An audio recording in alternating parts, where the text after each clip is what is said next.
Salut à tous et bienvenue pour ce 18e numéro des 30 Wemby en 30 jours. Aujourd'hui, le 3e affrontement contre les Wolves de Gobert et de Anthony Edwards. D'ailleurs, on commence directement avec ces deux-ci. Justement, pick and roll entre petits, Edwards avec Mike Conley. Il va profiter du temps d'avance pour aller driver jusque dans la raquette.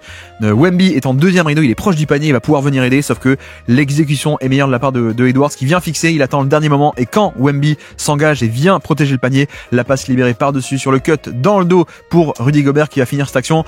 Bon, voilà, pour le coup, peut-être que s'il y a une erreur dans l'action, c'est plutôt Chris Paul de pas descendre, plutôt de pas sink in, descendre un peu sur Gobert pour empêcher ce cut.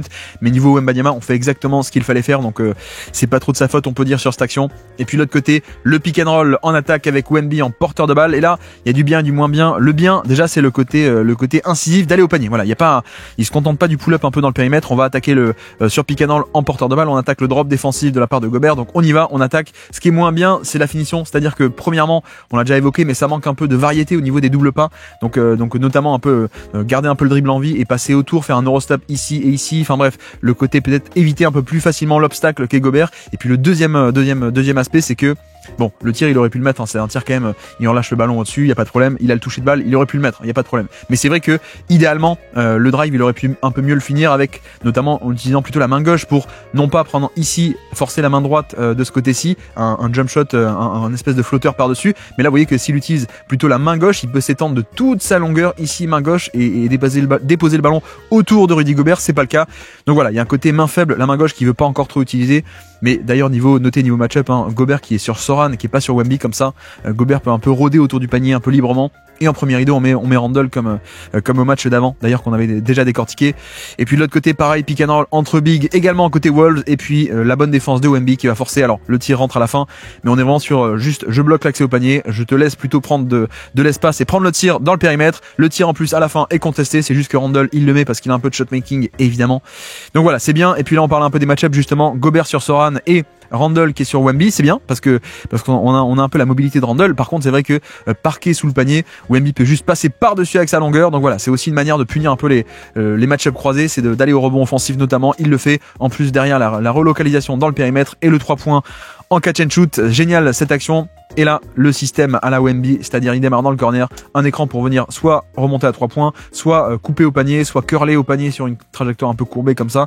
Et c'est là qu'on voit aussi l'avantage d'avoir Randle en premier rideau, c'est que Randle est plus petit, mais Randle est quand même assez mobile. Donc la navigation d'écran est très bonne. Et vous voyez qu'en sortie d'écran, il n'y a pas d'espace à attaquer. Randle est déjà de retour en position. Donc plutôt que un cut au panier, on a un pull-up lointain qui est forcé. Donc bonne défense de Randle. Et c'est un peu l'avantage de ce côté premier rideau plus petit mais plus rapide. Même si vous voyez qu'à la fin, le shot making, le toucher soyeux sur le jump shot qui fait que le ballon finit par rentrer dans l'arceau. Donc voilà, le shot making des stars de la part de Wembanyama. Et puis là, également un système très Wemby, c'est-à-dire le back screen, l'écran dans le dos, l'écran vers le bas pour couper, aller au poste bas. Et lorsque Randle commence à tricher, à passer sous l'écran, finalement Wemby remonte de l'autre côté. Et là on a eu un peu à forcer de facto un switch où Mike Conley est un peu obligé au final il finit par monter sur Wemby, mais le tir est ouvert. Donc Wemby prend ce 3 points. Bon, ça rentre pas, mais pour le coup, on a cet aspect où Wemby aime beaucoup prendre beaucoup de 3 points, ça on le sait. Mais c'est vrai que c'est pas que des 3 points de mauvaise qualité, là le tir est ouvert. Donc dans les faits, c'est quand même plutôt un bon tir, très tôt dans la possession, certes, mais s'il y a un bon tir, on le prend. Donc ça fait aussi partie du package d'ailleurs en parlant de 3 points et de bons tirs ouverts. Le voici, cette fois-ci, il le met, c'est génial. Donc pick and roll ici, Chris Paul, on va pas switcher au niveau des Wolves. Donc Chris Paul a 2 défenseurs sur lui, donc il libère très facilement vers le rollman, hein. Forcément, s'il y a 2 joueurs ici et pas un switch, ça veut dire qu'on a un décalage, un temps d'avance, un espace pour Wemby qui le prend. Bien en rythme, les jambes bien fléchies pour générer une bonne puissance avec la partie basse du corps, c'est fluide. Et puis là c'est pareil, l'extra passe vers le corner, même si en vrai c'est exactement ce que veut la défense des Wolves, mais au niveau du prisme scouting de Wembanyama, 2 sur ballon, 2 sur Chris Paul qui fait la passe par dessus. Et là la bonne lecture, il voit que Gobert fait la rotation, donc la passe en mouvement, bonne lecture, extra passe vers le corner. Voilà, au niveau de Wemby c'est très bien, c'est-à-dire que c'est exactement ce qu'il faut faire. Par contre c'est vrai que c'est exactement pour ça qu'on met un peu Gobert au niveau du marquage de Jeremy Soran qui est un non-shooter. C'est justement pour venir aider en deuxième rideau, il n'est pas impliqué sur le pick and roll, il vient aider en deuxième rideau. Et donc en effet en plus on va forcer la balle à aller exactement où on veut, c'est-à-dire vers le non-shooter. On préfère laisser ce 3 points. En plus, McDaniel revient à contre-tir. Mais voilà, il y a le côté bonne action chez Wemby parce que c'était la bonne passe à faire. C'était la bonne passe vers le joueur qui était ouvert. mais c'est exactement ce que voulaient laisser un peu les Timberwolves. Et puis là, fin de quart-temps, isolation face à Randle, hop, je vais sur mon spot à mi-distance, fin de tir, et puis le 2 points qu'on arrive à se libérer. Bon, le 2 points est contesté et ça rentre pas, mais tout de même. Et puis ici, on attaque donc le deuxième quart-temps avec cette fois-ci non pas Randle, mais Naz Reid qui était en premier rideau, la passe vers Keldon Johnson, excellente passe. Bon, le 3 points ne rentre pas, mais vous voyez qu'on est installé en tête de raquette, on va se retourner pour l'isolation. Pour l'instant, les aides n'arrivent pas, donc on attaque, on insiste. Vous voyez que c'est bien, on n'a pas un côté juste step back à 3 points ou step back à 2 points pour le pull-up ici lointain. Non, il insiste, il descend un peu son centre de gravité ici, il rentre l'épaule dans le torse de Naz Reid, il va insister une première fois, une deuxième fois, 2 dribbles, et seulement quand il voit l'aide arriver, alors que l'aide vient depuis l'anglement en plus dans son dos, il la voit et directement la passe, la bonne décision. Je sais où je vais passer, je le fais. Et en plus avec les longs bras, j'arrive à passer autour des grands défenseurs. Je sais pas si vous avez vu, mais les longs bras permettent un peu de passer autour de Randle qui venait fermer l'angle. Merci les longs bras, merci l'envergure comme d'habitude. Et donc encore un 3 points de qualité généré par Wemby, de par la menace d'attirer 2 défenseurs à lui et ensuite de relâcher avec le passing. Et puis de ce côté-ci, en défense, pick and roll, Nickel Alexander Walker avec Naz Reid. On reste à 2 sur le ballon. Et même on arrive à contenir le drive. Bon, heureusement il y a le cut de Josh Minott ici qui vient un peu sauver toute la possession, le cut dans le dos de la défense. Mais vous voyez que l'intimidation au panier avait marché et surtout la capacité un peu à switcher et à bien contenir le ballon. La mobilité dans le périmètre et à venir hop, je coulisse. Il y a une erreur à la fin mais elle est pas de moi. Donc au niveau du pick and roll, Wemby avait totalement fait son travail. Et d'ailleurs, vu qu'on parle un peu de Josh Minott, ça va être un peu un match-up du jour, c'est Wemby qu'on place sur Josh Minott exprès parce que Minott est un non-shooter ou plutôt un shooter qu'on accepte largement de laisser ouvert. Donc ça permet un peu de déployer Wemby dans ce rôle de safety, c'est-à-dire tu es sur un non-shooter, tu l'abandonnes, tu viens rôder autour du panier. Donc c'est un peu l'idée de ce match-up. Sauf que ici, le backdoor de la part de DiVincenzo, Wemby est un peu en retard et donc on a un dunk. Alors je crois que le dunk est annulé à la fin parce qu'il s'accroche un peu au niveau de l'arceau. Mais vous voyez que pour le coup c'est pas top parce qu'il est exprès sur Minott pour faire ses rotations et là il est un chouïa en retard et donc on a techniquement un dunk qui est totalement libre au panier, même si Wemby était pas loin mais pas à temps sur l'action. Donc voici, et puis de l'autre côté, pareil, l'action, il part depuis le corner, il vient curler au panier cette fois-ci, voilà, c'est qui, c'est Randle? Oui, c'est Randle qui est pris dans l'écran, donc Wemby peut curler au panier. Nickel est obligé un peu de compenser, c'est un switch, mais Nickel est pas assez grand, donc je peux m'élever et shooter par-dessus à 1 mètre du panier à peine. Bon, dommage, hein, le tir est loupé. Mais pour le coup, c'est bien cette agressivité de curler au panier et de se rapprocher du spot un peu plus proche du panier, le tirer par-dessus, le tir est très facile, même s'il est loupé. Et je crois que derrière, il y a rebond offensif. Non, il n'y a pas de rebond offensif, mais bref, c'est pas grave, c'est quand même un bon tir qu'on a réussi à se générer avec ce curl off-ball de la part de Wembanyama. Et puis là, on voit bien le côté intimidation, c'est-à-dire qu'il est en premier rideau face à Randle. Randle va arriver à boum, à le bousculer. Carrément, il n'y a pas un côté tenir le territoire, hein. Chez Wemby, il est un peu trop fin pour l'instant, donc il peut se faire bousculer et se faire dégager du chemin. Par contre, c'est vrai que même si le ballon est arrivé proche du panier, il y a quand même Wemby devant et surtout Wemby avec ses longs bras. Randle n'ose pas du tout tirer par-dessus Wembanyama, donc c'est aussi cet aspect où parfois les défauts ou les faiblesses de Wemby, en l'occurrence là le manque de puissance, parfois ça importe assez peu parce qu'il reste quand même d'autres qualités qui font que même s'il a concédé une position proche du panier, il y a quand même les bras à la fin. Et puis on fait tourner 3 points pour Naz Reid. Voilà, on a réussi à bloquer l'accès au panier, c'est le principal. Là vous voyez qu'il est également sur Josh Minott. Donc qu'est-ce qu'on fait? On fait un play call pour que Josh Minott ait un 3 points qui va le tenter, on lui laisse cet espace. Bon, il le met, tant mieux pour lui, mais c'est quand même un tir qu'on est largement content de concéder, hein. Pour le coup, c'est pas une erreur, de la part de Wemby de mince, il s'endort un peu, il le laisse un peu ouvert dans le périmètre. Non, c'est le play call, c'est exactement ce qu'on veut. Laisse-le ouvert, rôde autour du panier et tant pis. Une fois sur 8, il va le mettre ce tir. Donc c'est pas très grave. Et puis là on va mettre en place un pick and roll inversé. Donc le grand calabal, le petit qui pose l'écran, l'inverse d'habitude, et c'est combiné aussi à un exit screen. Regardez, une action avec un écran pour un shooter dans le corner. Exit screen. Donc Wemby, bonne action, il sait que le play call c'est pour ici, il va servir le 3 points. Le 3 points est libre, on le sert, sauf que la défense va sauter sur Champagny et en fait là, en deuxième partie d'action, vu que le système n'a rien donné, agressivité de la part de Wemby qui s'installe dans la raquette, dans cette débandade, la passe sublime par-dessus pour Trey Jones, on va la détailler, mais vous voyez qu'à la fin ça fait extra passe et un 3 points de Harrison Barnes. On a vraiment affaire là à une passe absolument incroyable. Alors déjà, agressivité pour capter le ballon et directement attaquer, hop, dès que j'ai la balle, j'attaque, et surtout la réactivité de voir que de suite il est capable de voir qu'il y a Naz Reid et donc il comprend que si Naz Reid est là et vient aider sur moi, quelqu'un est libre derrière, et en plus l'angle de passe qui est permis avec, regardez, la taille, l'envergure pour passer par-dessus. Pourtant Naz Reid qui a aussi de très longs bras, donc ça c'est quand même assez fabuleux. Et ensuite le toucher soyeux, malgré le fait de relâcher ce ballon très haut, hop, il arrive tout de même à libérer très doucement ce ballon qui vient flotter et qui va atterrir dans les mains de Trey Jones qui a plus qu'à faire l'extra passe absolument incroyable de la part de Wembanyama. Ensuite, on avance ici, pick and roll, et vous voyez que ça a changé puisqu'on est sur un switch. On est sur un switch avec McDaniels qui défend désormais Wembanyama et surtout Edwards qui est sur Chris Paul. On met exprès Edwards sur Chris Paul, comme ça on sait qu'on va pouvoir switcher ce pick and roll puisque on n'a plus affaire à Mike Conley, on a affaire à Edwards qui donc peut switcher et aller un peu plus facilement post-switch, post-1 contre 1 sur Victor Wembanyama. Et donc, ce qui fait que contrairement à d'habitude, on avait en début de match, souvenez-vous, 2 contre 1 sur le ballon et Wemby qui pouvait pop tout seul à 3 points. Là, c'est plus le cas. Donc là, il n'y a plus qu'à attaquer le mismatch et c'est aussi une des faiblesses ou un des défauts très légers de Wemby, c'est on n'arrive pas tout le temps à bien verrouiller la position au poste bas avant de réclamer la balle. Et là en plus voilà, Edwards bataille plutôt pas mal, mais c'est vrai qu'on espère que le Wemby à terme aura plus de puissance dans la partie basse du corps pour s'installer plus tranquillement, et ce qui fait que au final, on a un contre 1, on a un switch qui a été créé, mais le switch n'a pas pu être servi. Wemby ne touche pas la balle de toute la possession, ce qui est un peu dommage. Et d'ailleurs, il est tellement frustré que derrière, il revient possession d'après avec un 3 points de très mauvaise qualité. Bon, il est défendu par Josh Minot. Il va s'élever juste pour le 3 points. Bon. Techniquement, il est toujours un peu ouvert, hein, tellement il relâche le ballon haut. Tous les tirs de Wemby sont ouverts, mais c'est vrai que c'est pas un tir qui est génial. Hein. Pour le coup, c'est un tir un peu de frustration, j'ai l'impression, lointain, pas de qualité, plutôt que faire un drive aussi, c'est un peu dommage. Bref, ici défense, il est en deuxième rideau, il est pas sur l'action. Pick and roll, DiVincenzo et Nasrid.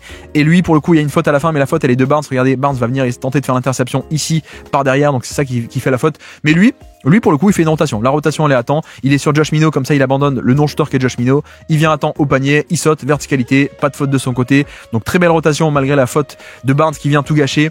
Et puis ici, pick and roll. Vous voyez qu'il vient défendre le pick and roll. Comment est-ce qu'on fait? On n'est pas en drop, on n'est pas très bas par rapport au niveau de l'écran. On est au niveau de l'écran. Et pourquoi? Parce que Edwards ayant le drive, on veut présenter un obstacle le plus tôt possible et le plus haut possible pour éviter qu'il y ait un espace et que Edwards puisse prendre cet espace et attaquer le drop sur du drive. Non, il y a un obstacle qui se présente directement dès la sortie d'écran. Voilà, 2 contre 1 sur le ballon, pas d'espace. De nouveau, hop, on fait tourner. Deuxième chance ici, Edwards avec Wemby. Pareil, Wemby est au niveau de l'écran. Comme ça, il n'y a pas d'espace en sortie d'écran et le pick and roll a été neutralisé. Voilà, sauf que à la fin, petite erreur de Soran qui va mordre sur la feinte et donc Edwards peut se libérer un tir au panier. Mais voilà, mais pour le coup, lui côté pick and roll, Wemby il fait son taf une première fois, ici une deuxième fois, et c'est exactement ce qu'on lui demande, c'est-à-dire monter au niveau de l'écran et stopper le plus tôt possible et empêcher le drive jusqu'au panier de la part de Edwards. Et voilà, là il va au panier finalement Ant, mais il y va sur un peu isolation post-up quoi. C'est pas du tout en sortie d'écran. Donc voilà, si avançons cette fois-ci, il est pareil, défendu toujours, hein, vous voyez que c'est pas Randall, mais c'est McDaniels qui va se charger du premier rideau, donc le plus petit mais très vif McDaniels pour laisser un peu, pareil, Gobert off-ball, loin de l'action pour éventuellement venir aider sur des isolations, sur des 1 contre 1. Et donc là, pick and roll, on va attaquer le drop de Gobert, on y va, on attaque, et à la fin, voilà, à la fin c'est pas pour rien, si Gobert est un peu le meilleur défenseur de drop de NBA, on reste en retrait par rapport au niveau de l'écran, on laisse venir, mais cela dit, l'agressivité est très bonne hein, de la part de Wemby de pas prendre le pull-up encore une fois dans le périmètre, mais d'insister. L'écran est plutôt pas mal et vient affecter McDaniels, donc j'insiste, je descends le centre de gravité, il est quand même assez bas pour le coup sur cette action, j'y vais, j'attaque le contact, c'est juste que à la fin, bah voilà, Gobert est quand même plutôt pas mal, donc Wemby s'empale un peu dans le drop défensif, et c'est vrai que hop, pardon, je reviens un peu ici, hop, ici c'est là, si ça veut bien arrêter de bugger, ouais. On parlait un peu du côté le manque de variété sur les doubles pas. C'est vrai que peut-être là, on a un truc un peu trop simpliste de venir s'empaler sur Gobert, alors que peut-être qu'un Eurostep pour passer autour, pour essayer de se libérer un peu d'espace d'un côté, de l'autre, je ne sais pas, ça aurait pu marcher, mais bref, avançons. 52-40, plus 12 désormais pour Minnesota. Et là, le mismatch, en transition qui donne un 3 points. C'est quoi? C'est juste Wemby qui va s'installer le plus tôt possible en contre-attaque au niveau du post-up. Et en effet, on a ni Gobert sur lui, ni McDaniels. Donc on a un mismatch, le plus petit DiVincenzo. Donc mismatch dit que ça vient aider de suite autour de lui pour protéger. Donc bonne action de la part de Wemby. Il a juste généré un mismatch qui a attiré des défenseurs, qui a donc permis de libérer un 3 points qui a été servi par le passing de Wembanyama. 55-40 à présent, 15 points d'écart en cette fin de première mi-temps. Le pick and roll, vous voyez que cette fois-ci c'est Gobert qui est sur Wemby. On va juste venir, hop, on va pas faire un 2 contre 1 sur le ballon, on va rester en drop, on reste en retrait. Et donc là, un excellent drop défensif de la part de Gobert. Je stoppe le ballon, voilà. Et une fois que la passe est faite vers Wemby, les pas de côté pour revenir, le balayage horizontal en 2 pas de côté, on est de retour en position. Voilà exactement ce qu'est un excellentissime drop défensif. Il en fait aussi parfois des comme ça Wemby, mais là c'est parfaitement géré, et le ballon et le roll. Et donc plutôt que de pouvoir rouler au panier, Wemby est obligé de se contenter d'un pull-up en tête de raquette, sauf que le shot making de la part de Wembanyama, regardez avec en plus la prise d'appui est pas bonne du tout. Il a le pied droit beaucoup trop en avant, il fait un peu une feinte de départ, il y a pas de problème, et ensuite il décolle à partir de ce footwork qui est pas du tout bien organisé, mais ça dit aussi à quel point est-ce qu'il est capable de retrouver un peu l'équilibre en l'air, le shot making, le toucher, c'est fabuleux, et ça rentre. Donc 42-55, on commence un peu à recoller, à peine moins 13 désormais, il reste 1 minute à jouer dans cette mi-temps, et là on déroule le classique qui va donner un panier panier. On l'a vu ce système, on l'a vu beaucoup sur le décortiquage qu'on avait fait le match d'avance, c'est-à-dire une sortie d'écran, non pas pick and roll Edwards face à Wemby, mais une sortie d'écran de DiVincenzo qui va venir monter à 3 points ici. Donc là Wemby, vu qu'il y a un peu une menace de 3 points en sortie d'écran de DiVincenzo, il est un peu obligé de monter au niveau de l'écran et donc il monte un peu haut, ce qui fait que Gobert peut plonger dans son dos. Et donc là, c'est exactement ce qui est fait. Donc voilà, là pour le coup, c'est pas trop de la faute de Wemby, je pense pas. Alors, il pourrait quand même monter un peu plus haut peut-être pour étouffer le passeur DiVincenzo et empêcher la passe, mais c'est aussi la faute, regardez Chris Paul qui l'appelle, c'est la faute de Vassell qui est censé, quand on a un play call avec un edge, quelqu'un, un 2 contre 1 sur le ballon dans le périmètre, il faut le protéger. Là, Vassell ne vient pas protéger. Donc malheureusement, ça permet que Gobert puisse s'échapper tout seul en deuxième rideau. Et donc attaquant cette deuxième mi-temps à 57-45. Et là, juste un rebond offensif. Encore un rebond offensif concédé sur... En fait là, c'est même pas qu'il veut pas. C'est même pas qu'il veut pas poser un box-out ou un écran de retard. C'est la technique. Il a pas le savoir-faire. Et regardez, il le fait avec les bras. Il y va avec les bras alors que techniquement, la bonne technique, c'est de se mettre lui face au panier, de bloquer dans son dos Gobert et de, avec les hanches, avec le dos, le repousser le plus possible, le bloquer, l'empêcher d'avancer. Voilà, essayer de le repousser. Là, c'est pas le cas. Il y va avec les bras parce qu'il a pas le savoir-faire, il a pas la technique et donc en effet Gobert peut attraper une deuxième chance. Heureusement Gobert n'a pas le touché sur le hookshot derrière, mais encore un rebond offensif concédé par Wembanyama. Et puis là on repasse de l'autre côté, toujours question au niveau match-up, regardez, on a McDaniels qui va défendre Wemby et qu'est-ce qu'il va faire quand on a un plus petit? La prise de position au poste bas est difficile parce que le plus petit se met devant, il fronte the post. Voilà, il se met devant pour empêcher la passe facile qui pourrait alimenter le poste bas. Donc là, on a aussi la bonne défense, d'accord, mais on espérait avoir un Wemby avec avoir un peu plus de puissance dans la partie basse du corps pour s'installer et verrouiller verrouiller le défenseur plus facilement. Et puis aussi de l'autre côté, c'est ça qui est intéressant, c'est regarder les automatismes d'une défense d'élite que n'ont pas les Spurs encore. Gobert est coincé dans le périmètre, donc qu'est-ce qu'il dit? Il dit, attendez les gars, vous remontez. Moi, je veux pas être coincé sur l'aile, je redescends. Voilà. Toi, Anthony Edwards, tu remontes et on retombe exactement sur le schéma qu'on veut, c'est-à-dire Gobert qui n'est pas coincé dans le périmètre, qui est au panier et avec Wemby qui est pris en sandwich entre le front de the post devant et le Gobert derrière. Exactement ce qu'on veut. Et on voit bien la différence d'automatisme entre une défense des Spurs qui fait pas ça. Parfois Wemby est coincé dans le périmètre, alors que la défense des Wolves, eux, ils le font. Gobert, il redescend. Il y a cette expertise, il y a ces automatismes collectifs pour permettre un peu de rapprocher Gobert du panier. Et donc à la fin c'est un stop défensif. Et puis la pick and roll posé extrêmement haut l'écran pour un pick and pop à 3 points de Wemby. Finalement ça ressort, mais vous voyez que l'écran est posé ligne médiane exprès. On va attaquer le drop défensif de la part de Julius Randle et ça va pouvoir venir faire le pop puisqu'on reste à 2 sur le ballon. Donc pick and pop semi-ouvert de la part de Wemby, il prend le tir en rythme. Dommage parce que vu que McDaniels revenait bien sur lui, est-ce qu'il n'y avait pas un peu moyen de fin de tir et pouvoir attaquer l'espace ici? Je ne sais pas, mais en tout cas c'est quand même un tir pas si mal que ça pris en rythme au niveau du pick and pop. Avançons cette fois-ci 61-48. Les Wolves commencent un peu à s'échapper dans cette deuxième mi-temps. Pick and roll inversé, il dépasse la passe magnifique. Il dépasse le pick and roll, il dépasse son défenseur dans le périmètre. Pick and roll inversé avec un écran de Devin Vassell pour impliquer McConley, sachant que McConley, on sait qu'il va pas vouloir switcher. Donc soit il fait un edge and recover et là il est même pas fait, soit sinon juste McDaniel s'est pris dans l'écran, personne devant Wemby pour le stopper. En effet, heureusement, il y a Gobert en deuxième rideau, c'est pour ça qu'on met McDaniels en premier rideau, comme ça permet d'avoir un peu Gobert derrière, mais là on a la très très bonne lecture en mouvement. Je viens fixer Gobert et je libère très soigneusement la passe par-dessus, extrêmement précise pour le alley-oop de Jeremy Soran. Voilà, c'est exactement l'action qu'on a vue de la part de Edwards, la première action de ce match-ci, souvenez-vous, avec Edwards qui avait fixé Wemby et libéré derrière dans le dos pour Gobert. Là c'est la même chose, donc on voit que Wemby est capable de passer comme un vrai porteur de balle sur des pick and roll. C'est aussi pour ça qu'on espère qu'on en verra plus l'an prochain des pick and roll inversés, parce que c'est vraiment un excellentissime joueur là-dessus. Et puis là vous le voyez, rebond offensif, encore une fois, le manque de box-out, on a Gobert qui prend facilement la position préférentielle à l'intérieur par rapport à Wemby. Voilà, donc le rebond offensif, forcément plus facile de le capter. Sauf que, deuxièmement, le yin et le yang, on a vu le moins bien, maintenant on voit le très bien, c'est-à-dire les très longs bras pour contester ce tir. Voilà, la tentative de dunk littéralement au panier qui est contrée directement par Victor Wembanyama.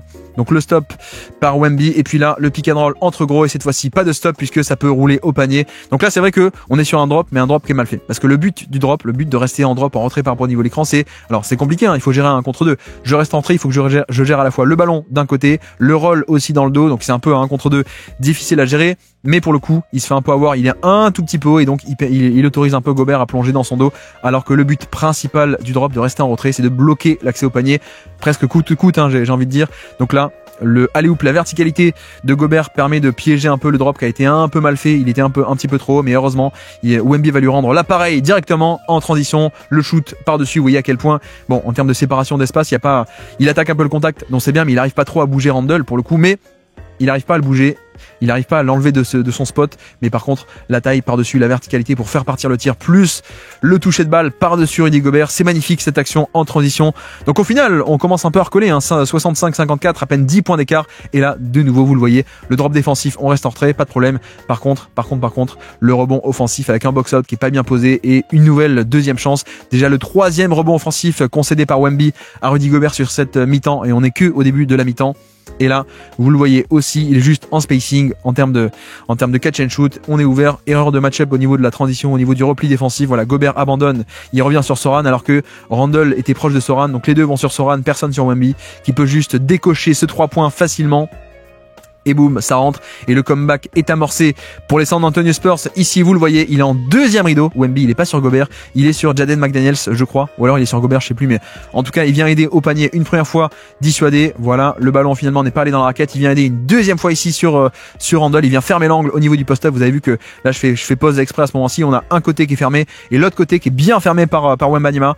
Il mord pas sur la feinte, il reste bien en l'air, et à la place, on va forcer le flotteur, le hookshot de la part de Gobert. Donc c'est bien, c'est très bien ce côté patrouillé en deuxième rideau ici. Donc en effet, pardon, il en effet sur Gobert, mais bref, on a ce côté safety, libéraux défensif, parce que Gobert n'ayant pas un 3 points, on peut se permettre de l'abandonner pour rôder dans la raquette et s'imposer dans la raquette. Le contrôle parfait défensif de la raquette par Victor Wembanyama sur cette action. Et ça remonte, à peine 5 points d'écart à présent, on s'installe en post-up, on attaque le jump shot par-dessus et ça rentre. C'est parfait avec, regardez le pick and roll, on a un switch au niveau de cet écran, comme ça, pas de décalage, mais donc on obtient le switch, on obtient McDaniels un peu plus petit et surtout un peu moins puissant aussi, on s'installe parfaitement au niveau du post-up, et surtout regardez c'est quoi la clé, c'est que il attaque dès la réception du ballon, dès qu'il reçoit la balle, boum, j'attaque directement, j'attends pas que la prise de vienne se déclencher, et comme ça je peux me libérer un tir facile par-dessus, un contre un, alors que d'habitude, souvenez-vous, quand on avait un peu des mismatchs, on avait quelqu'un qui venait aider, forcément Nasrid serait descendu, ou alors Edwards serait venu depuis la ligne de fond. Là non, là on attaque directement, pas de prise à deux, et donc on peut se libérer un vrai tir comme si c'était un vrai 1 contre 1. Et puis là c'est pareil, encore un pick and roll qu'on va pouvoir switcher aussi. Pourquoi? Parce que alors Randle sur Wemby, d'accord, mais surtout en fait on a placé, c'est fait exprès de mettre McDaniels sur Chris Paul, comme ça quand il y a un pick and roll Chris Paul et Wemby, on peut switcher, et effectivement on se retrouve avec quelqu'un qui n'est pas McConley, qui a un mismatch un peu moins important en faveur de Wemby, mais ça reste un mismatch, donc il réclame la balle pour s'installer au poste haut face au jeu, face à McDaniels. On va l'attaquer, le jump shot par dessus, mais McDaniels qui ne respecte pas la zone d'atterrissage, hop sur le jump shot, donc faute au niveau de cette isolation. Et donc au final, on est à peine à 1 point d'écart, 67-66, à peine plus 1 pour nos amis les Wolves. Et heureusement, le panier ici, ça part de quoi? Ça part du dynamisme un peu de DiVincenzo avec un pick and roll inversé. Le petit qui pose l'écran sur le gros. Donc DiVincenzo ici, pick and roll avec Julius Randle. Et après l'écran, il va venir pop à 3 points, donc 2 sur le ballon. Wemby qui est obligé de revenir en toute urgence. Et le problème, c'est, comme d'habitude, on le dit souvent, mais les changements de direction. Il est très fort en mobilité pour rejaillir d'un côté. Par contre, pour jaillir d'un côté, puis changer et revenir de l'autre, c'est vrai que c'est un peu plus compliqué. Et donc, quand DiVincenzo attaque, on n'a pas le changement de direction. Et donc on peut aller au panier, faire la passe vers McDaniels qui peut mettre ce lay-up. Ici, pareil, vous avez vu qu'il attaque McDaniels en 1 contre 1, et là c'est juste, il n'y a pas de faute, mais juste du shot making. Je me mets face au jeu, un dribble ou deux, je m'élève par-dessus la verticalité, le shot making, boum, ça rentre. Et donc les Spurs qui recollent, 68-69, toujours au contact dans ce troisième quart-temps, et là pick and roll, vous avez vu qu'il n'y a pas aucun switch sur l'action, Wemby reste sur Randle, et le problème c'est le manque de puissance qui fait que Randle part d'ici, il va pouvoir s'installer dans la raquette, coup d'épaule, et voilà, c'est vrai que Wemby résiste pas. Alors quand même, tout de même, il y a quand même le truc à la fin de la longueur de bras fait que Randle préfère prendre un fadeaway plutôt qu'un lay-up autour du panier, mais tout de même, il arrive à un peu pousser Wemby, aller sur ses spots, se rapprocher du panier et se libérer un tir en plein dans la raquette. Et puis là, on va dans le quatrième quart-temps, début du quatrième quart-temps, après que Wemby se soit reposé, et on commence avec un play call pour un flare screen, un écran qui s'éloigne du ballon, flare, hop, F-L-A-R-E, pour aller hop à 3 points ici. Ça va mal switcher au niveau des écrans, donc un peu d'espace, je dégaine, parfait, en rythme, c'est fluide, et boum, ça rentre les Spurs qui reprennent l'avantage, 85-82 désormais en ce début de carton.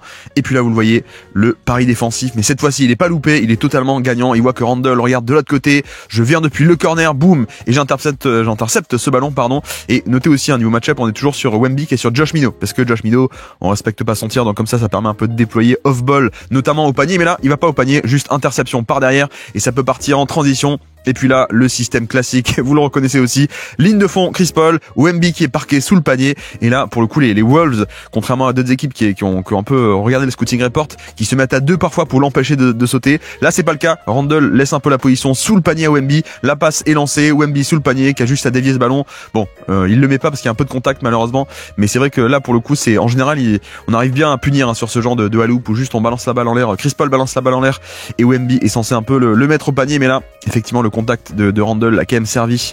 Et puis là, c'est Naz Reid qui lui aussi va bien au contact. Je crois qu'on en parlait sur le match contre les Knicks à Noël, le décryptage d'hier.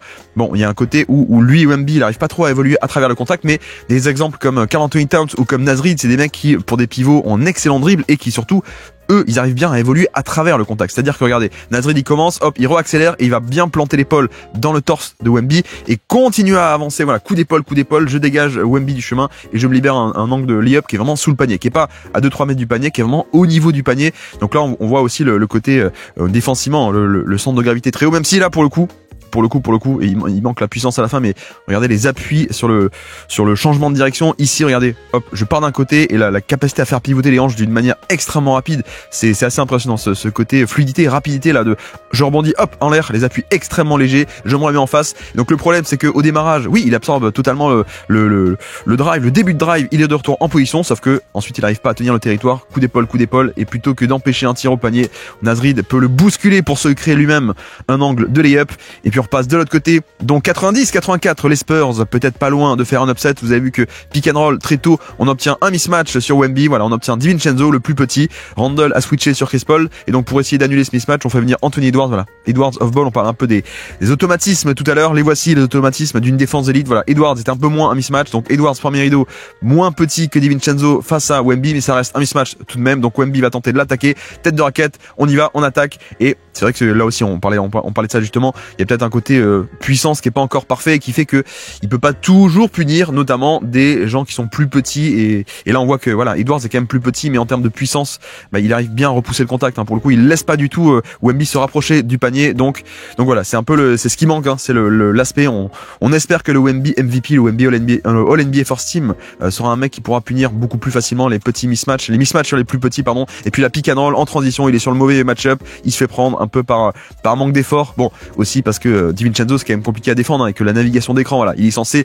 traverser un écran, c'est pas du tout ce qu'il doit faire d'habitude, donc là il se fait avoir un peu facilement au niveau du repli sur le match-up et au niveau de l'effort défensif. Donc les Wolves, c'est pas fini, et là on a justement Edwards qui va driver face à Chris Paul, là encore un match-up obtenu très tôt dans le repli défensif. Vous voyez que Wemby est en deuxième rideau, sauf qu'il est pas assez attentif, et le drive il va venir aider, mais un peu trop tard, et en fait voilà, là c'est un peu trop tard, c'est à dire que pour le coup face à quelqu'un d'autre peut-être qu'on aurait pu venir à temps sauver cette action, sauf que Edwards est quand même assez explosif, donc il a le temps de venir pénétrer, et c'est vrai qu'une demi-seconde, un quart de seconde de retard face à un mec à ce point explosif comme Edwards qui a dépassé son premier rideau, l'aide vient un peu trop en retard, et donc Wemby qui ne peut pas faire une rotation à temps avec une demi-seconde de retard, mais c'est les fameux détails qui n'en sont pas. Et puis là de l'autre côté, pick and roll, même zoom action, deux écrans, pardon, même pas zoom action, c'est deux écrans de pick and roll pour Chris Paul, voilà, le deuxième c'est Wemby, nos amis des Wolves vont rester à 2 sur le ballon, vous voyez que 2 sur Chris Paul qui va donc libérer facilement, pick and pop à 2 points, le petit flotteur même dans la mi-distance, voilà, pour le coup ça c'est bien parce que on a vu que ok, il peut avoir des pick and pop à 3 points, après Wemby n'est pas non plus encore un shooter d'élite à 3 points, donc moi ça me dérange pas de ce genre de pick and pop à 2 points, même des jump shots sur des longs 2 ou des flotteurs dans la raquette, c'est quand même aussi une bonne manière un peu de punir les 2 contre 1 sur le ballon, avec un rôle qui est pas forcément à 3 points mais qui peut être un peu plus à mi-distance. Et puis là vous le voyez, il est en défense sur Naz Reid, et donc qu'est-ce que fait Naz Reid? Il se met sur l'aile, comme ça Wemby n'est pas proche du panier. C'est un peu tout le but de vouloir tenter d'éloigner de l'arceau Wemby. Vous le voyez que hop, quand il vient aider, la passe est faite, et Naz Reid avec le 3 points peut punir totalement. Voilà, on en parlait avec Kat aussi justement le match d'avant, mais c'est un peu le pouvoir, le super pouvoir des pivots qui savent shooter, c'est que soit tu dissuades un peu, tu empêches Wemby de descendre, ou alors quand il le fait, quand Wemby vient aider, et d'ailleurs Wemby fait la bonne action, on va y arriver, mais en effet t'as quand même le personnel pour punir. Si toi tu dézones, je peux te punir, mais pour le coup, je veux quand même insister. Donc les Wolves, c'est leur tactique qui a bien marché, mais c'est vrai que Wemby, je trouve, fait la bonne action. Il fait la bonne action, c'est-à-dire que lui, il se laisse pas coincer dans le périmètre, il descend pour empêcher le drive et le match-up facile. Et c'est vrai que quelqu'un aurait dû peut-être faire la rotation pour compenser, mais dans le référentiel scouting d'aujourd'hui et dans le prisme Wembanyama, c'était une bonne rotation, je trouve. Et là, pareil, vous le voyez, il dézone totalement par rapport à Nasrid, et donc ça donne un 3 points à Nasrid cette fois-ci qui ne rentre pas. Mais c'est bien parce que c'est pas un hasard, hein, si Nasrid vient se mettre sur l'aile plutôt que dans le corner ou dans le dunker spot. Ici, on veut éloigner du panier Wemby, sauf que Wemby, il veut pas se faire avoir, donc il redescend. Et en effet, heureusement qu'il est là, parce que là, on aurait pu avoir un lay-up au panier de la part de Randle face à Harrison Barnes qui a bien pénétré. Et là, dommage aussi qu'on n'ait pas un Keldon Johnson qui fasse la rotation éventuellement, ou un Jeremy Soran qui fasse la rotation. Mais voilà, pour le coup, dans le référentiel Wembanyama, c'est très bien, c'est exactement ce qu'il fallait faire. Il protège le panier, il fait son rôle, il se laisse pas piéger comme peut-être en année numéro 1 où il se faisait un peu trop piéger dans le périmètre. Et puis la pick and roll, le switch est mal fait, ça veut dire qu'on a un décalage, et vous voyez que le moindre décalage sur pick and roll donne un panier. Donc le switch pick and roll, vous avez vu que Nasrid, bon après le repli c'est pas le bon match-up, hein, Nasrid sur Chris Paul, donc on va venir switcher ce pick and roll, mais regardez comment est-ce que Wemby va relâcher l'angle de son écran. Hop, je prends la position intérieure face à Nasrid et je vais vite plonger au panier. Donc on est censé changer sur l'écran pour avoir aucun décalage, sauf que dans les faits, techniquement, Nasrid est derrière Wemby. Alors que pour le coup sur un switch il faudrait passer dessous et être sûr qu'il n'y a pas un roll au panier. Là c'est pas le cas, Wemby prend la position intérieure, il roule au panier, et puis la verticalité qui permet aussi de capter la passe par dessus, et une fois qu'il est lancé c'est facile et c'est bien. Et je pense qu'il va falloir un peu développer cet aspect de pose d'écran et de glisser au panier, parce que je pense que Wemby va devoir affronter encore beaucoup de switch, parce qu'on a peur de lui sur des rolls, donc on va switcher. Mais vous voyez que même face à une défense de switch qui ne veut lui donner aucun décalage, il y a quand même moyen d'en créer un avec justement l'angle de l'écran relâché à l'intérieur, prendre la position par rapport aux défenseurs de switch ici même. Donc voici, on est à 101 partout, reste 5 minutes à jouer dans ce match, money time, et les Spurs peut-être en passe de faire l'upset contre les grands Minnesota Timberwolves. Ici il est sorti d'écran, vous voyez qu'il démarre dans le corner. 2 écrans ici pour monter en tête de raquette, pour faire un peu travailler Julius Randle, sachant que vous voyez que quand il sort de l'écran, Randle est un peu en retard, mais on a justement Rudy Gobert qui est tout seul dans la raquette, en deuxième rideau, en aide. Donc en effet, là Wemby il se dit bah tiens, j'aurais pu attaquer, mais non, en fait Gobert est dans la raquette, donc à la place il prend le jump shot contesté. C'est aussi tout le but de jouer avec ces match-ups, c'est que on a on a toujours Rudy Gobert qui est dans la raquette, qui est loin de Wemby, alors que si on a fait le match-up classique poste 5 sur poste 5, peut-être que Gobert aurait été pris dans l'écran et que Wemby aurait pu driver. Et puis là on parlait de ça aussi tout à l'heure, mais le manque de puissance, hein. On a un mec qui est plus petit comme Randle qui va arriver à lui planter son épaule dans son torse ici même. Regardez, hop, le crossover, regardez le centre de gravité beaucoup plus bas de Randle, il va venir planter l'épaule ici, boum, et le faire dégager du chemin. Et voilà, c'est aussi un côté, il y a un côté puissance pure, hein. Il est pas encore mature physiquement, il y a les centimètres qui sont géniaux, mais sur le côté vraiment résistance et épaisseur, des mecs plus costauds comme Nasrid, comme Randle ou comme ce genre de profil peuvent le bouger de ses spots. Donc c'est peut-être quand on aura un Wemby 8 fois Deepoy, ce sera peut-être un Wemby qui pourra un peu plus tenir son territoire en post-up, mais aussi donc sur ce genre d'isolation ou de drive, hein, pour le coup. Et puis là donc on passe en attaque niveau Spurs, 103 partout, 4 minutes restantes, le pick and roll, vous voyez qu'on reste à peu près à 2 au niveau de l'écran, mais le pick and pop n'est pas de suite servi. Dommage, hein, c'est aussi parce que Devin Vassell c'est pas un passeur d'élite, et le temps que le pick and pop arrive, finalement Randle est déjà de retour quasiment en train de contester, donc un peu dommage. C'est aussi là qu'on voit la différence entre un Devin Vassell ou un vrai meneur à la Stephen Castle, à la Chris Paul, qui aurait pu faire la passe un petit peu plus tôt et avoir un tir plus ouvert que ceci. Donc dommage, on reste à 103 partout dans ce money time. Ici Randle va attaquer, il obtient le switch, voilà, il va chercher Harrison Barnes, il va attaquer Barnes, et Wemby est dans la raquette. Hop, et il ne va pas empêcher le rebond offensif, donc c'est un peu dommage. C'est vraiment un peu dommage parce que pour le coup, on a un Wemby en deuxième rideau qui est pas sur le ballon, donc on pourrait imaginer qu'il puisse venir aider. Il y a pas besoin de venir aider, mais toujours la question des box out. Alors, il pose pas du tout un bon box out, il va pas bloquer Gobert. Gobert prend facilement la position sous le panier.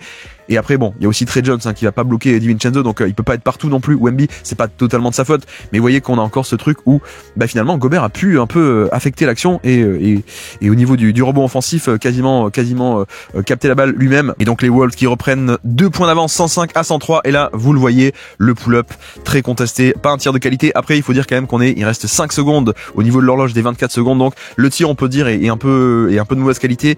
Bon, quand il reste 5 ou 4 secondes comme ça à jouer dans la possession, plutôt qu'avoir un turnover, on tente le tir, mais le tir était très bien contesté sur ce pick and roll avec les gros. Gobert est bien monté, donc tir contesté, les Wolves commencent à s'échapper, 108, 103, et là, la magnifique passe, mais vous avez vu que le tir n'est pas pris à la fin. Alors ça part un peu de le système classique, un Wemby dans le corner qui va avoir un écran pour flasher en tête de raquette notamment. Gobert va venir aider compensé parce qu'en effet Randle est pas totalement bien en face, donc là Wemby aurait pu attaquer, donc Gobert reste un peu 2 sur le ballon. Que fait Wemby? Bah tiens, si j'ai 2 sur le ballon, ça veut dire que moi je peux relâcher au dernier moment ici vers le joueur ouvert, sauf qu'il y a une raison pour laquelle ce joueur est ouvert, c'est que c'est Jeremy Sohan, donc Gobert dézone par rapport à Sohan de manière totalement voulue. Donc la passe est bien, la lecture est très bonne, hein, pour le coup de pas forcer un tir par-dessus 2 défenseurs, c'est juste que le passeur, enfin le mec qui récupère la passe est pas bon, mais vous avez vu qu'à la fin, il va lui-même sauver cette possession. Fin de possession, pick and roll, je le refuse, je pars à droite, je vais m'installer en tête de raquette face à Julius Randle et le shot making. Voilà aussi pourquoi est-ce qu'on parle de ça avec Wemby, l'aspect superstar et l'aspect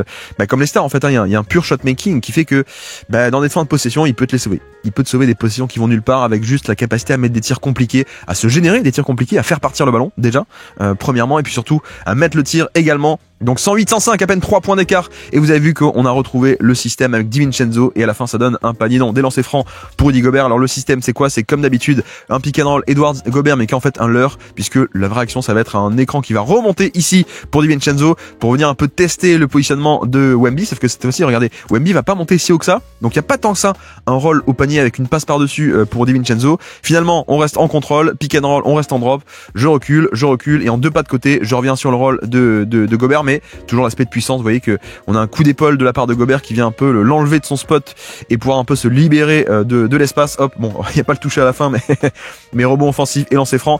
Mais pourtant c'était bien fait, hein, parce qu'au niveau du pick and roll défensif, je sais pas si vous allez voir, mais regardez, il reste en retrait, il est face au ballon, il fixe le ballon, il attend le dernier moment, et quand la passe est faite, hop, balayage, je reviens devant le roll de Gobert. Donc voilà, là c'est bien fait, manque juste un peu la puissance à la fin pour tenir un peu plus le territoire. Et donc Gobert s'en sort avec 2 lancers francs, reste 1 minute 30 à jouer désormais, toujours plus 3 pour les Timberwolves. Et là, action pick and roll de Edwards pour le 3 points de DiVincenzo. Heureusement, ce 3 points ne rentre pas, mais vous voyez que on a un écran, déjà un premier écran de DiVincenzo qui fait que Wemby tombe un peu, donc il est pas du tout en bonne position. Là, c'est un peu la débandade dans la défense du coup après ceci, et on a un Wemby qui est censé être un peu côté faible. Il doit à la fois prendre le rôle de Gobert, mais aussi ressortir sur le 3 points. Enfin bref, c'est très brouillon, hein, cette possession défensive pour le coup. On est donc toujours à plus 3 puisque le tir est manqué, et là volonté d'égaliser peut-être de la part de Wemby sur cette remise en jeu, ligne de touche, hop, le tir, il reste 20 secondes à la possession, donc là pour le coup on peut dire tir précipité, on est sur un tir largement contesté par Rudy Gobert, donc là c'est un peu dommage. Là on n'est pas comme tout à l'heure avec un tir de fin de possession où il y avait que ça à faire, et donc c'était plus pardonnable. Là non, là il reste 1 minute 30, 20 secondes au niveau de l'horloge de la possession, et le tir est sans doute un peu trop précipité, il y avait moyen de faire beaucoup mieux. Heureusement derrière les Wolves n'ont pas scoré, donc toujours plus 3, et encore cette volonté d'égaliser avec un tir très tôt, trop tôt dans la possession. Donc déjà le deuxième tir, il reste à cette fois 1 minute de jeu dans ce match, encore un tir contesté beaucoup trop tôt, plutôt que tenter de juste aller dans le jeu, scorer, driver, etc. Voilà, le côté on veut jouer le home run, hein. On essaie de taper très fort dans la balle, sauf que là c'est manqué. C'est dommage de vouloir faire l'action à tout prix alors qu'il y aurait moyen de faire mieux. Et là voilà, exactement ce dont on parlait. Voilà, là une action beaucoup plus intéressante. Je crois qu'il a Anthony Edwards dès le repli défensif, hein, le repli est mal fait, donc il y a Edwards qui est sur lui, Randle est pas du tout sur lui, et donc face à un plus petit, je viens flasher au poste bas très vite. Voilà, je m'installe, j'attends pas que la prise à 2 arrive, je capte ce ballon et j'attaque directement avant la prise à 2 et les longs bras pour venir smasher ce ballon par-dessus l'aide de McDaniels.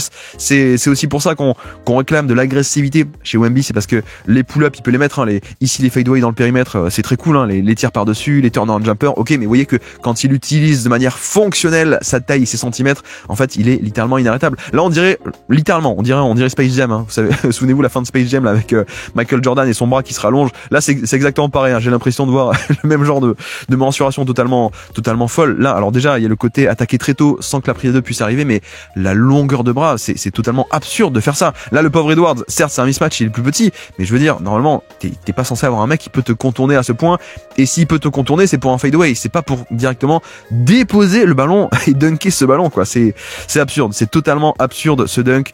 Voici aussi pourquoi on espère un peu le développement d'une agressivité au poste bas pour aller chercher ces dunks plutôt que se contenter de hookshot ou de fadeaway un peu lointain.